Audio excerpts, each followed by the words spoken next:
नमस्कार दोस्तों, देखिए ये सुंदर चिड़िया आई है और इस बास्केट में हमने दाना रख रखा है और ये इसे ही खाने आई है।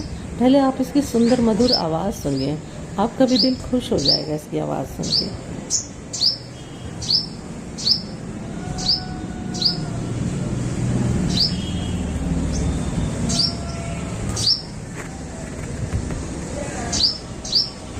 कितनी सुंदर आवाज़ लगी ना आप लोगों को भी।